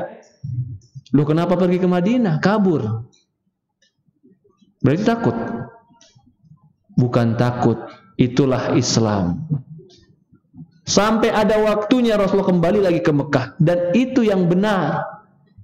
Jadi bukan berarti, oh kita cari mati syahid saja. Itu orang putus asa. Rasulullah SAW itu ketika diusir di Mekah, diberikan kotoran, bahkan dia ketika pergi ke Taif, dia dilempari batu ke Taif, nggak putus asa Rasulullah SAW. Kalau dia putus asa bagaimana? Langsung saya diperangi semuanya, dilawan. Apakah mungkin Rasul takut melawan mereka? Nggak mungkin takut. Tapi kenapa Rasul nggak melawan mereka? Apakah di situ tidak jihad? Pasti jihad. Tapi Rasulullah SAW, alhamdulillah, Allah berikan wahyu kepada dia keluar kota Madinah. Kalau seandainya kita berandai-andai, pemikirannya seperti pemikiran orang-orang sekarang yang pendek, mungkin Islam sudah tidak tersebar, selesai di Mekah saja. Iya tidak? Itulah kedangkalan pemikiran mereka. Berbeda dengan pemikiran Rasulullah SAW. Sabar dalam berdakwah, mengingkari kemungkaran, sampai Allah berikan pertolongan. Itu mudaratnya. Ya, di sini masih banyak lagi. Di antaranya juga akhirnya menyibukkan umat dari sesuatu yang tidak penting. Ya, saya akan membahas di sini sekitar 20 menit atau setengah jam. Ya, mukhalafatul irhabiyah li syariat. Penyelisihan terorisme kepada syariat Islam. Maka terorisme bukan Islam. Apa penyelisihan pertama? Yang pertama adalah Islam memberikan kemuliaan kepada manusia untuk hidup. Dan mereka tidak memuliakan manusia sebagaimana sebenarnya. Allah mengatakan pada surat Isra ayat 70. Walaqad karamna bani Adam wa hamalnahu fi barri wal bahr. Dan telah kami muliakan Bani Adam. Bani Adam itu manusia. Karam itu berarti muliakan. Berarti Allah mengizinkan kita untuk memuliakan Bani Adam. Manusia itu berikan kemuliaan dalam kehidupannya. Maka dari ini salah orang mengatakan Islam tidak mengajarkan hak asasi manusia. Islam itu agama yang mengajari hak hidup manusia. Manusia punya hak untuk hidup. Bahkan Allah katakan karamna, kami muliakan mereka. Ya, berkata Ibnu Ashur, idza nahnu istaqrayna mawarid syari'ah al-Islam dala ala maqasiduha min tashri' wa istiban lana min kulliyati dalailha min jazair mustaqarrah anal maqsudul 'am min tasyri' fiha hifdzun nizamul ummah. Kalau kita baca syariat-syariat Islam, kita pelajari syariat Islam sebenarnya, maka kita akan memahami ternyata syariat Islam ini diturunkan semuanya untuk mengatur agar manusia ini menjadi teratur. Coba saja nggak ada Islam, nggak ada peraturan dalam hidup ini. Jangankan nggak dalam hidup, perempatan aja, perempatan nggak ada lampu merah, nggak ada peraturan. Kira-kira apa yang terjadi, Pak? Itu cuma perempatan itu. Bagaimana kalau hidup di dunia ini nggak ada peraturan, nggak ada yang halal dan haram, nggak ada yang batil dan yang boleh? Apa yang terjadi? Orang akan rampas punya orang lain. Maka turunnya Islam itu untuk memberikan nizam, peraturan dalam kehidupan, agar hidup ini lebih sempurna dalam ibadah kepada Allah Subhanahu wa taala. Ya, itu yang pertama. Mereka tidak memuliakan manusia. Yang kedua, mereka menyelisihi kaidah Islam, bahwasannya Islam ini adalah wasat. Islam itu pertengahan. Islam itu tidak ekstrem kanan dan Islam tidak ekstrem kiri. Islam itu pertengahan. Sudah kita bahas sedikit tadi pertama, bahwasannya Allah Subhanahu wa taala berfirman dalam Quran ketika dalam surat Al-Baqarah atau surat Al-Qalam ayat 28, qala awsatuhum, atau dalam Al-Baqarah wasata, disebutkan engkau sebagai umat wasatan litakuna linnas, engkau sebagai umat pertengahan. Yang pertengahan ini berarti maknanya tidak ekstrim, tidak berlebih-lebihan, dan juga tidak ada kelompok manusia itu ada ekstrim, berlebih-lebihan kanan yang mereka gulu, ada kelompok yang bergampang-gampangan, bermudah-mudahan. Ini dua-duanya sama, dan ini bukan Islam. Yang satu bermudah-mudahan mengkafirkan orang lain, yang satu bermudah-mudahan semua Islam, semua mencari Tuhan, jangan saling menyalahkan, kita sama-sama sedang menuju Tuhan. Ini sama, ini kelompok yang salah juga. Islam itu pertengahan. Artinya pertengahan harus tahu jalan tengah. Apa itu tengah? Yang diinginkan tengah adalah siratal mustaqim. Siratal mustaqim itu jalan tengah. Al-Quran dan hadis dengan pemahaman para sahabat itulah jalan tengah. Orang yang melampauinya berarti dia telah keluar dari Islam. Orang yang bergampang-gampangan darinya berarti dia tidak sesuai dari Islam. Ya.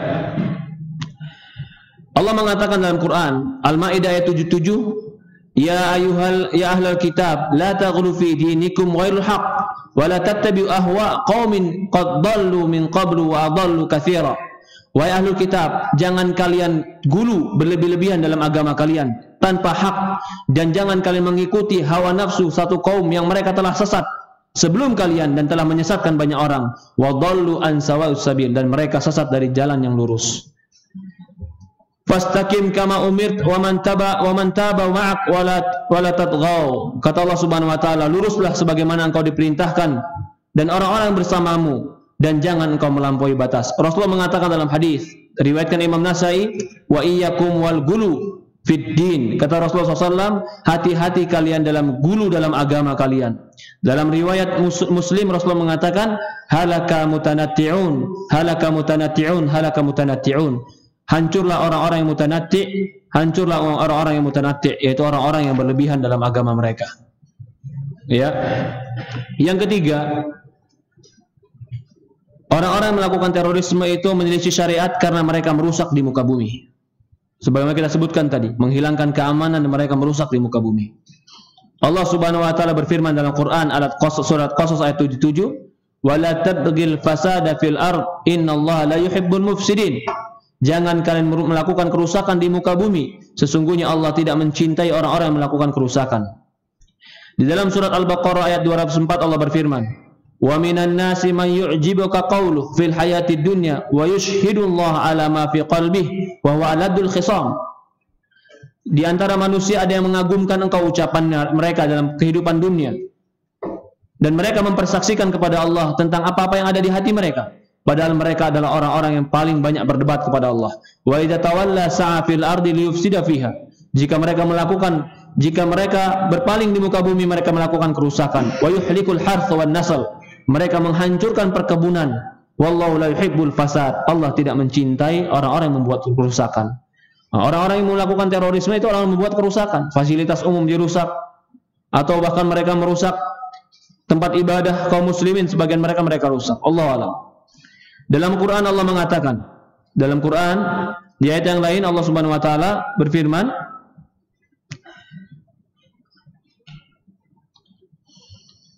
wa yanha 'anil fahsya'i wal munkar wa baghi.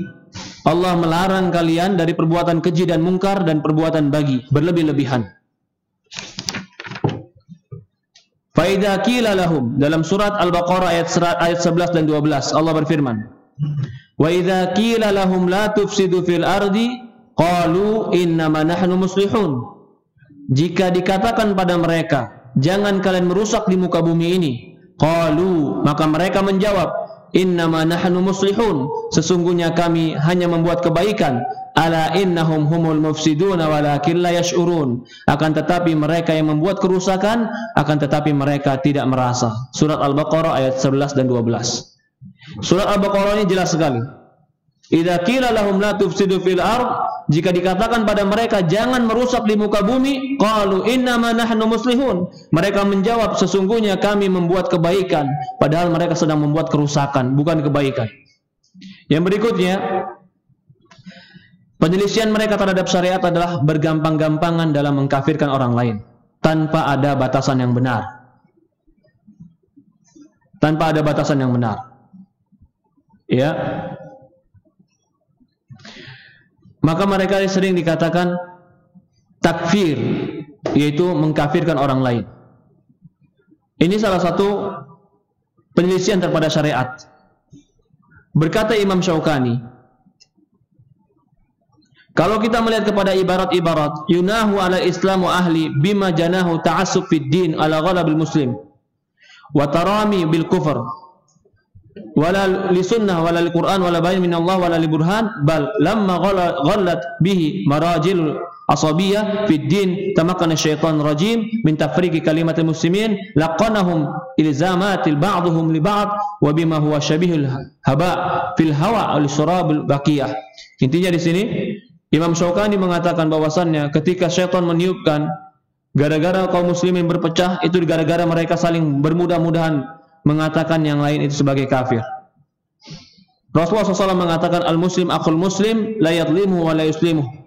Seorang muslim itu saudara yang muslim yang lain, jangan dia menzaliminya dan jangan dia menyerahkan saudaranya kepada musuhnya, itu kepada musuh Islam. Rasulullah mengatakan sibabul muslimil fusuq wa qitalum kufur. Mencela orang muslim itu kekafiran, atau mencela orang muslim itu kefasikan, dan mencelanya adalah atau membunuhnya adalah kekafiran. Jadi mereka bermudah-mudahan dalam mengkafirkan orang lain. Berkata Syekhul Islam Ibnu Taimiyah, ahlul ilm wa kana ahlul ilm wa sunnah la yukaffiruna man khalafahum. Dahulu ahlul ilmi dan ahlul sunnah tidak mengkafirkan orang-orang yang menyelisih pendapat mereka. In kana dzalika mukhalafa yukaffiruhum. Walaupun perbuatannya itu bisa jadi mengkafirkan mereka. Perhatikan ini, maknanya apa? Nanti kita jelaskan. It kufur hukum syar'i. Karena mengkafirkan itu hukum syar'i. Falaisa lil insani yu'aqib bimithlihi. Jangan dia mengkafirkan orang lain gara-gara orang lain mengkafirkan dia. Kaman kadzdzaba 'alaka wa zana bi ahlika. Falaisa laka an tukadzibu 'alai wa la tazni bi ahli.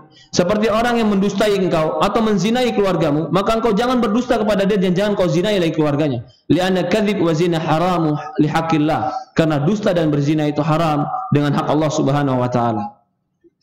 Jadi intinya di sini ada perbedaan antara menghukumi perbuatan kafir dan menghukumi orang itu kafir. Kita tidak boleh bergampang-gampangan menghukumi orang itu kafir. Contoh, saya mau contohkan. Apa hukum orang yang mengatakan, ya Allah, engkau adalah hambaku, aku adalah Tuhan? Apa hukum perbuatan ini? Hah? Ada orang seperti yang ngomong, ya Allah, engkau adalah hambaku, aku adalah Tuhan. Kafir atau tidak? Hah? Perbuatannya sekarang yang tanya, belum orangnya. Perbuatannya kafir atau tidak? perbuatannya kafir. Mengatakan, ya Allah, engkau adalah hambaku, aku adalah Tuhanmu. Tapi ada dalam sebuah hadis, orang yang kehilangan tunggangannya, yang ketika kehilangan tunggangannya di padang pasir yang lepas, tiba-tiba tunggangannya datang, dia mengatakan, Allahumma anta abdi wa ana rabbuk. Ya Allah, engkau adalah hambaku, aku adalah Tuhanmu. Ya tidak? Rasulullah mengatakan min syiddatil farah. Dia salah karena sangat bahagia. Tidak dihukumi kafir oleh Rasulullah karena dia salah. Tapi kalau ditanya sekarang, apa hukum orang mengatakan Allah engkau hambaku? Apa hukumnya? Perbuatannya kafir. Adapun orangnya, lihat dulu, kalau dia salah karena saking bahagianya, tidak bisa dikatakan kafir. Maka untuk mengatakan orang kafir itu ada ketentuan-ketentuannya. Lah seandainya kita tahu ketentuan-ketentuan tadi, kita cuma sekedar tahu, belum tentu kita bisa mempraktekannya. Karena yang bisa menghukumi seorang itu kafir atau tidak, itu ada pengadilan. Contoh, saya mau contohkan lagi. Ada orang keluar dari masjid ini, tiba-tiba ngambil sendal yang bukan sendal dia. Maling tidak? Hah? Perbuatannya maling atau orangnya maling? Hah? Perbuatannya maling, orangnya maling tidak? Ditarik dulu. Ini sendal siapa? Sendal ana. Enggak, ini sendal ana. Oh enggak, sendal ana, kata dia. Coba sendal itu yang mana? Oh iya, mirip, salah pakai sendal dia. Maling tidak? Bisa nggak tiba-tiba situ kita langsung pukulin, hakimin, ini maling nih? Boleh nggak? Dengan dalil bahwasannya dia ngambil sendal orang lain. Apa hukum mengambil sendal orang lain? Tiba-tiba di sini ada jamaah di sini yang udah mukulin dia, udah selesai mukulin dia, nanya ke saya, Ustadz, apa hukum mengambil sendal orang lain? Pertanyaannya begitu. Saya jawab apa? Maling, saya bilang, ya nggak? Dia praktekkan ke orang tadi. Orang tadi maling atau bukan? Hah? Yang pakai sendal salah tadi maling atau bukan? Ya bukan. Maka di sini harus dibedakan perbuatan dengan orang. Ngambil sendal orang di masjid itu nggak boleh, perbuatan maling. Tapi apakah semua orang yang mengambil sendal orang di masjid pasti maling? Tidak. Maka seperti itulah dalam menghukumi. Ustaz, apa hukum minta ke kuburan? Apa jawabannya? Syirik. Perbuatan atau orang ini? Perbuatan. Si fulan, Ustaz, minta ke kuburan. Menghukumi orang harus ada pengadilan, saksi dulu, bukti dulu, ditanya dulu, baru jatuh pengadilan. Inilah yang mereka nggak miliki. Mereka cuman semua pokoknya kafir. Jadi beda antara hukum dengan perbuatan. Di sini saya akan sebutkan beberapa dobitnya. Ya. Yang pertama, kalau ingin mengkafirkan orang lain, sebelumnya kita pahami kalau nas-nas Quran itu ada dua. Kafir itu ada dua, sebagaimana kita sebutkan. Kafir keluar dari Islam dan kafir tidak keluar dari Islam. Jangan semua dalil yang menunjukkan kafir di Quran langsung kita bilang kafir keluar dari Islam. Jangan. Karena ada kafir-kafir yang tidak keluar dari Islam. Contoh yang kita contohkan tadi, membunuh orang beriman. Di dalam hadis dikatakan kufrun. Tapi apakah orang yang membunuh hukumnya kafir? Jawabannya tidak. Karena kufrun duna kufrin. Ya. Walihada dhahaba jamir ulama salaf wa khalaf tafsil fi qadiyatil hakimiyah. Maka itu para ulama salaf dan jumhur ulama membedakan dalam hukum hakimiyah. Apa itu hukum hakimiyah? Berhukum tidak dengan hukum Allah. Maka para ulama jumhur memberi rincian. Berkata Abdullah bin Abbas, orang tidak berhukum dengan hukum Allah laisa bi kufrin alladhi yadhhabun innama huwa kufrun duna kufrin. Orang yang tidak berhukum dengan hukum Allah bukan kafir, tapi dia kafir tidak keluar dari Islam. Sekarang kalau memang di dalam Quran orang tidak berhukum dengan hukum Allah itu kafir, tapi kalau dia meyakini hukum Allah itu baik, tapi karena cinta dunia, cinta jabatan, cinta harta. Dia tahu Islam itu benar dan baik, ini nggak kafir. Ya. Maka kata saya di sini, la yukaffiru bil lawazim min aqwal wa la yu'tabar bimma tu'alu ila min af'al. Jangan kita bermudah-mudahan mengkafirkan orang dengan hanya sekedar perbuatannya. Ya. La yukaffir illa man ajma' ahli Islam ala takfiri atau qama ala takfiri dalil ala mu'aridullah. Maka tidak boleh mengkafirkan orang kecuali dengan perkara yang ijma' kaum muslimin atas kafirnya dia, atau tegak hujah atas kafirnya dia. Allahu a'lam. Ya. Di sini saya akan sebutkan sedikit kapan orang itu doabit kafir, atau apa doabitnya, apa ketentuannya orang itu dikatakan kafir, syarat-syaratnya. Syarat yang pertama, syarat mengkafirkan itu yang pertama, ada dalil nas yang menunjukkan bahwasannya kafirnya kafir keluar dari Islam. Kalau tidak ada dalil nasnya, tidak boleh. Jadi dalil yang jelas di Quran bahwasannya itu kafir. Ya. Contoh yang ketiga, ayat yang kedua, berketepatan hukumnya kepada orang tersebut. Dalilnya jelas kafir, tapi ke orangnya belum tentu orang itu kafir. Harus tepat menetapkan hukumnya. Yang ketiga, jangan ada penghalang pengkafirannya. Apa itu penghalangnya? Pertama, penghalang kekafiran. Bodoh. Orang bodoh nggak bisa dikafirin. Orang injek Quran, Pak, diinjek-injek Quran sama dia. Apa hukumnya, Pak? Hah? Bisa kafir nggak? Bisa kafir. Tapi dia nggak tahu. Dia kira bukan Quran. Dia injak-injak, dia kira buku biasa, pas dibuka, oh ternyata Quran. Kafir nggak orang seperti ini? Kenapa? Jahil, nggak tahu. Maka salah satu penghalang pengkafiran adalah jahil. Ya, yang kedua, takwil. Dia menafsirkan dengan penafsiran yang dibawa dengan penafsiran yang lain. Nah, ini nggak bisa dikafirkan. Yang ketiga adalah ikrah. Terpaksa. Orang terpaksa juga tidak bisa dikafirkan. Seperti orang dipaksa untuk mengucapkan kafir, atau dipaksa untuk melakukan perbuatan-perbuatan yang kafir. Kalau enggak dia dibunuh dengan ancaman dibunuh, maka yang seperti ini tidak bisa dikafirkan. Termasuk juga, ya, termasuk orang tidak bisa dikafirkan adalah orang yang memiliki syubhat di dalam kepalanya. Sampai syubhat itu dihilangkan, kerancuan dalam pemikirannya, sampai pemikiran itu hilang syubhat. Maka dikatakan di sini kata Syekh, ya, annal muslim la yukaffiru biqaul aw fi'lin. Seorang muslim itu tidak boleh dikafirkan dengan ucapan dan perbuatan, au i'tiqadin, atau dengan keyakinan, illa ba'da taqamu alaihi hujjah, kecuali setelah tegaknya hujjah. Dikasih tahu dulu. Tegaknya hujjah itu bukan hanya kasih tahu, dijelaskan dengan jelas-jelasnya. Lalu apa? Tuzalu anhu syubhat, dan hilang syubhat di kepalanya. Kalau masih ada syubhat, nggak bisa. Umpamanya contoh, ini sebagian orang kan sekarang lagi sering ini bermudah-mudahan mengkafirkan orang lain dengan alasan tauhid. Oh, orang meminta ke kuburan hukumnya apa? Syirik.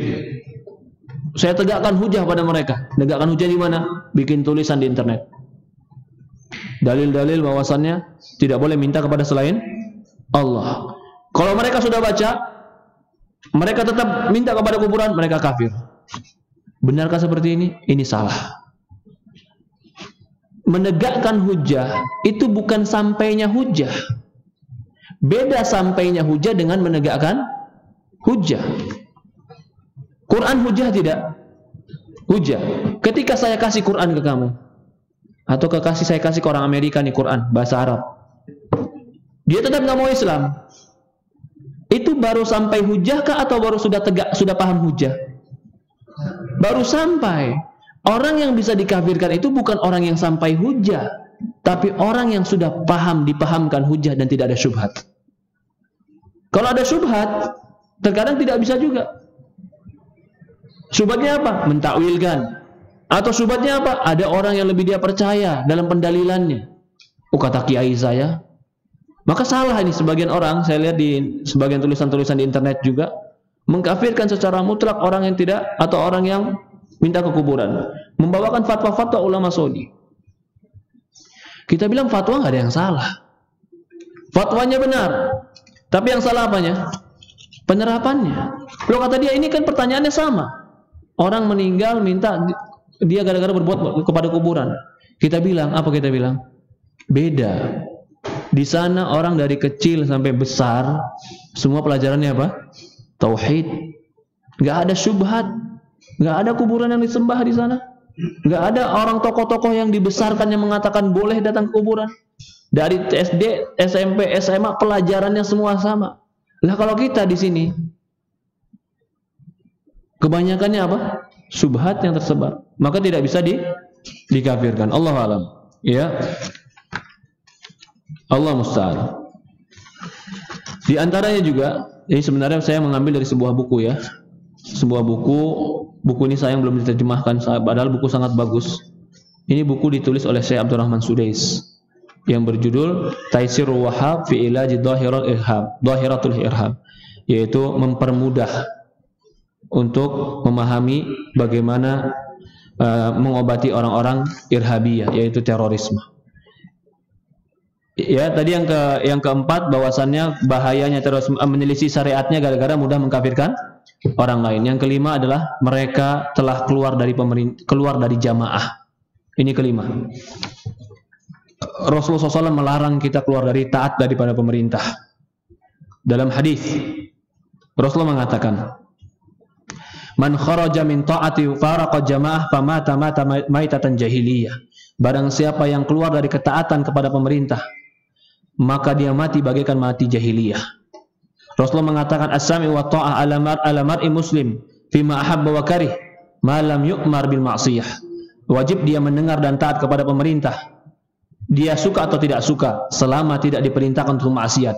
Fa idza umira bi maksiat fala sam'a wa la ta'ah. Kalau diperintahkan untuk melakukan maksiat, tidak boleh dengar dan tidak boleh taat. Ini akidah kita kaum muslimin. Mendengar dan taat kepada pemerintah yang muslim tidak kafir, itu adalah akidah kaum muslimin. Bahkan Imam Ahmad mengatakan, "Man kharaja ala imam muslim faqad kana an-nas yajma'a alayhi wa aqarru bi khilafati bi awajin kana farida al-ghalabah faqad saqqa hadzal kharij asal muslimin." Barang siapa yang keluar dari imam kaum muslimin, yang kaum muslimin telah sepakat bahwasanya dia sebagai pemimpin, baik ridho atau tidak suka, pemimpinnya secara suka atau tidak suka, maka dia telah mematahkan dan memecahkan tongkat kaum muslimin. Ini termasuk akidah kaum muslimin. Akidah kita tidak boleh, ini sebenarnya akidah yang kalau kita bahas juga panjang, tidak boleh kita keluar ketaatan daripada pemerintah kaum muslimin.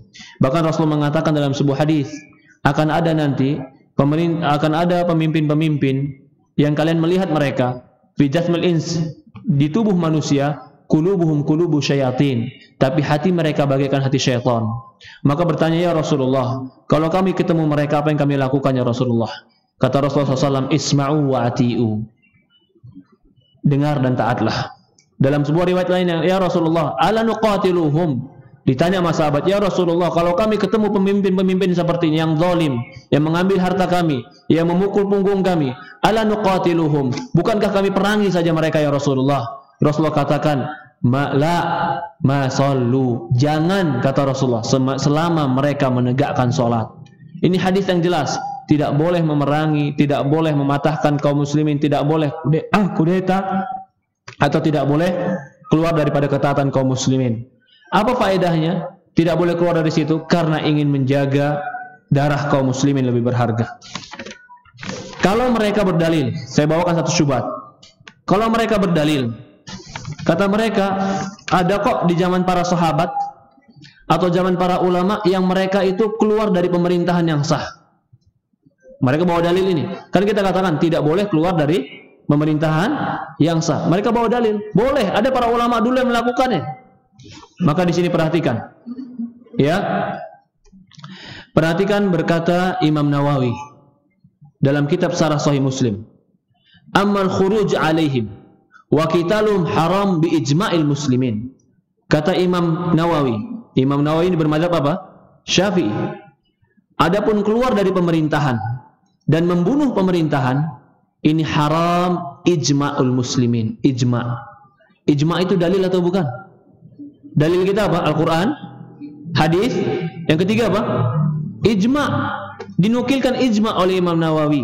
Kata Imam Nawawi, keluar dari pemerintahan dan membunuh pemerintahan haram bi ijma'il muslimin, di ijma' kaum muslimin. Maka ketika mereka keluar dari pemerintahan yang sah, mereka telah keluar dari ijma'. Sementara Allah melarang kita keluar dari ijma'. Rasulullah mengatakan, la tastami ummati ala dhalalah. Umatku tidak akan pernah bersepakat di atas kesesatan. Kalau mereka katakan dulu pernah sebelum zaman Imam Nawawi, maka kita katakan kalau dulu pernah, lalu setelah terjadi ijma', maka hukum yang berlaku adalah ijma'nya. Hukum yang berlaku apa? Ijma'nya. Karena ijma' tidak bisa dibatalkan dengan yang setelahnya. Karena di sini telah dinukilkan oleh para ulama ijma'. Bahkan Imam Bukhari mengatakan dalam bukunya Aqidah Imam Bukhari, aku bertemu dengan ribuan ulama di Hijaz, di Mekah, di Madinah, di Kufah, di Basrah, di Wasit, di Baghdad, di Syam, di Mesir. Aku berulang-ulang bertemu mereka dari waktu ke waktu, dari masa ke masa. Aku bertemu banyak dari mereka, bahkan akthar min sittati wa arba'ina sana. Aku bertemu mereka lebih daripada 46 tahun. Ribuan ulama dari beraneka ragam negeri ini, 46 tahun aku berulang-ulang bertemu mereka. Apa katanya? Kata Imam Bukhari, ya, kata dia di akhirnya, mereka semua sepakat, wa dzakara ba'dhum, mereka semua sepakat, alla nunazi amra ahlahu wa la yara sayf ala ummati Muhammadin. Mereka semua sepakat, kata Imam Bukhari, jangan ambil dan jangan kalian memberontak kepada pemerintahan kalian. Ala yara sayf ala ummati Muhammadin, dan jangan kalian mengacungkan pedang kepada umat Muhammad SAW, artinya perang sesama kaum muslimin. Ini dalil yang jelas, ijma' para ulama, tidak boleh kita keluar dari pemerintahan yang sah. Bukan berarti kita meridhoi kezaliman mereka. Kezaliman mereka, mereka bertanggung jawab di hadapan Allah Subhanahu wa taala. Kita tidak akan pernah ditanya tentang dosa mereka. Tetapi yang harus kita jaga adalah darah kaum muslimin, kehormatan kaum muslimin, harta kaum muslimin, agama kaum muslimin. Lebih baik mereka mengambil harta kita daripada mereka mengambil darah kita, mengambil jiwa kita. Allah alam. Ini sebagian yang bisa saya ambil. Maka bagi teman-teman yang ingin melihat pembahasan ini lebih dalam, bisa lihat dalam buku Taisirul Wahhab ila Mudhaharatul wal Irhab yang ditulis oleh Syekh Abdurrahman bin Abdul Aziz As-Sudais. Dia salah satu imam di Masjidil Haram. Dia menulis buku ini. Gerakan NII apakah cikal bakal pemikiran radikalisme, Ustaz? Iya. NII ini salah satu pemikiran yang mudah mengkafirkan kaum muslimin, negara Islam Indonesia. Bahkan mereka tidak mengakui ada negara selain negara mereka. Ini termasuk kesalahan, ya. Akhirnya mereka pun berpecah dengan aneka ragam pecahan-pecahannya. Ini tidak sesuai dengan Quran dan hadis Rasulullah SAW. Mereka telah melakukan perpecahan di tengah kaum muslimin.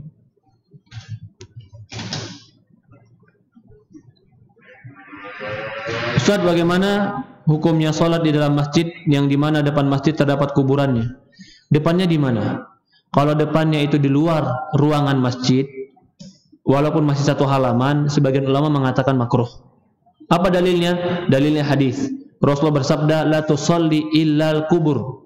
Dalam sebuah riwayat dikatakan, la tusalli ala kubur. Jangan sholat menghadap kuburan, atau jangan sholat di atas kuburan. Tapi kalau kuburannya di dalam masjid, maka yang benar tidak sah. Karena dalam sebuah hadis Rasul mengatakan, wa ju'ilat li ardi masjidan, wa ju'ilat li ardi au ardu masjidan. Allah jadikan bagiku bumi ini masjid, illa hamam wal maqbarah, kecuali kamar mandi dan kuburan. Dalam hadis ini Rasulullah SAW mengkaitkan antara kuburan dan kamar mandi. Berarti kamar mandi tidak sah untuk sholat maka kuburan tidak sah untuk sholat. Kalau kuburannya di dalam masjid, Allah alam, itu berarti kuburannya telah dijadikan atau masjidnya telah dijadikan kuburan, tidak boleh sholat di situ. Dalil hadis ini, la tusolli ala kubur, jangan sholat di atas kuburan. Jangan di sini kata para ulama yufidul fasad, larangan menunjukkan tidak sahnya. Allah alam.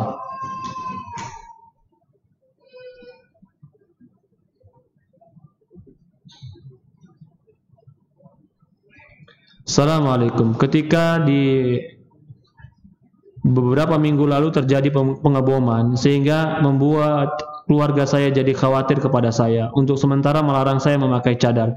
Bagaimana cara menyikapinya? Apa harus melepaskan cadar saya? Iya, kita nggak perlu takut. Kalau mereka bilang Salafi itu adalah kunci atau bibit teroris, kita nggak perlu panik. Karena kita nggak seperti itu. Kita nggak perlu membela diri dengan berlebih-lebihan, nggak perlu. Seandainya kita membela diri dan menjelaskan sebaik-baiknya kepada mereka, tetap saja mereka nggak suka sama kita. Bukan karena apa ya? Karena memang hatinya lebih condong kepada kemunafikan dan orang-orang kafir. Kenapa orang kafir dirangkul sementara orang muslim selalu dipojokkan? Jadi kita ucapan-ucapan dikatakan sesat, dikatakan gila, dikatakan penyihir, itu udah dari pada zaman Nabi dulu. Nah sekarang kalau dikatakan umpamanya dakwah Salafi itu dakwah bibit terorisme, apa kita langsung ketakutan seperti orang bakar jenggot? Nggak perlu, karena kita nggak takut. Kemari datang, kemari dialog, di mana bibit terorismenya? Bahkan terorisme itu mereka tidak memahami Quran dan hadis dengan sebenar-benarnya. Mereka hanya mengambil sebagian kulitnya yang seolah-olah mereka menerapkan Quran dan hadis, tapi pemahamannya bukan sesuai pemahaman sahabat. Mereka ambil jenggotnya, mereka ambil pakaian cadarnya, cuman itu saja, fikihnya saja sebagian mereka ambil. Salatnya mereka ambil, fikihnya saja. Tapi ketika akidah dan keyakinan, mereka ambil dari orang-orang yang tidak dikenal, bukan dari para sahabat radhiyallahu anhum. Kita katakan tadi, ijma ulama tidak boleh keluar dari pemerintahan yang sah. Sekarang mereka apa yang mereka lakukan? Mereka keluar dari pemerintahan yang sah. Pemahaman siapa yang mereka ambil? Ini Imam Nawawi mengatakan ijma. Oh, pemahaman ustadz kami, ustadz. Ya subhanallah, apakah ustadz kamu sekaliber dengan Imam Nawawi, sekaliber dengan Imam Ahmad? Sekali, itulah sebenarnya yang harusnya adalah dekatkan umat dengan pemahaman salaf yang benar. Jangan setengah pemahaman salaf. Kita sudah sebutkan tadi awal-awal kenapa terjadi terorisme, karena jahil, memahami sebagian dalil dan meninggalkan sebagian dalil. Jadi kalau di sini dikatakan cadar merupakan terorisme, ya, apakah perlu kita buka cadar? Jenggot dikatakan terorisme, apakah perlu kita cukur jenggot? Maka jawabannya tidak. Yang sunnah tetap sunnah, tidak akan pernah berubah menjadi kemungkaran dan kejelekan. Ketika perampok tadi menggunakan peci, apakah serta-merta kita semua di masjid ini buka peci supaya nggak dituduh perampok? Nggak perlu. Karena perampok itu perbuatan, bukan identitas dan penampilan. Apakah ketika koruptor semuanya pakai jas sama dasi, kita lalu bilang jangan pakai jas sama dasi kayak koruptor antum? Perlu? Nggak perlu. Karena itu bukan menunjukkan apa? Yang menjadi permasalahan adalah akidah. Akidah. Jadi menurut saya, kalau di sini keluarga nggak paham, sehingga keluarga katakan bukalah supaya kamu nggak dikatakan teroris. Berikan penjelasan kepada keluarga bahwasannya teroris itu bukan dari pakaian. Terorisme itu bukan dari penampilan, tapi keyakinan. Kalau seandainya semua orang pakai cadar teroris, ya subhanallah. Ya, di negeri Arab semua orang pakai cadar, apakah teroris semua? Bahkan di sana negeri yang aman. Negeri yang aman dari pemikiran-pemikiran teroris. Ya Allah alam.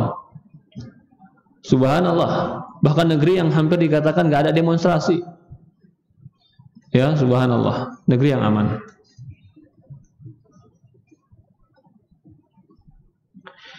Pak Ustadz, kalau ada orang kafir memberikan salam kepada kita, kita jawab apa ya Pak Ustadz? Di sini terjadi ikhtilaf ulama. Kalau orang kafir mengucapkan assalamu alaikum. Rasulullah SAW ketika ada orang kafir datang kepada dia mengucapkan assalamu alaikum, maka Rasul mengatakan wa alaikum. Maka Aisyah mengatakan wa alaikum la'natullah. Aisyah nambah, untuk kalian laknat Allah. Maka Rasul mengatakan kepada Aisyah, ya Aisyah mahlan, pelan-pelan ya Aisyah. Lalu Aisyah mengatakan, ya Rasulullah, apa kau enggak dengar dia bilang apa tadi? Assalamu alaikum. Assam itu artinya kematian, kehancuran untukmu. Assalamu alaikum. Ya kata Rasulullah, ya Aisyah, bukankah engkau dengar apa yang kujawab mereka? Yang kujawab wa alaikum. Sampai berhenti sini aja Rasulullah. Wa alaikum, bukan wa alaikum salam, wa alaikum. Artinya apa? Kehancuran dan kematian itu untukmu. Maka di sini para ulama berdalil, oh kalau begitu salamnya orang kafir, maka jawabannya adalah alaikum. Tapi sebagian ulama mengatakan itu jawaban alaikum kalau salamnya mengucapkan assamu. Sekarang bagaimana kalau mereka betul-betul mengucapkan assalamu alaikum, bukan assamu? Apakah alaikum juga ataukah boleh alaikumussalam warahmatullahi wabarakatuh? Ya. Kalau mereka menjawab atau mereka membuat assalamu alaikum, keselamatan untuk kalian, jelas ucapan assalamu alaikum, maka Allah alam sebagian berpendapat boleh menjawab waalaikumsalam warahmatullahi wabarakatuh, menambah dengan wahadakumullah, semoga Allah memberikan kalian hidayah. Tapi kalau jawab assalamualaikum yang enggak jelas, assalamualaikum, maka jawabnya apa? Waalaikum. Karena assalamualaikum artinya kecelakaan untuk kalian. Tapi yang lebih aman, karena kita nggak tahu, kadang-kadang mereka mengucapkan assalamualaikum atau assalamualaikum, maka boleh kita jawab dengan cukup waalaikum. Waalaikum saja. Boleh, Allah alam. Allah musta'an, mungkin ini saja kita bahas hari ini. Kurang lebih mohon maaf. Subhanakallahumma wa bihamdi, subhanallah ilaha illa anta nastaghfiruka wa atubu ilaik. Assalamualaikum warahmatullahi wabarakatuh.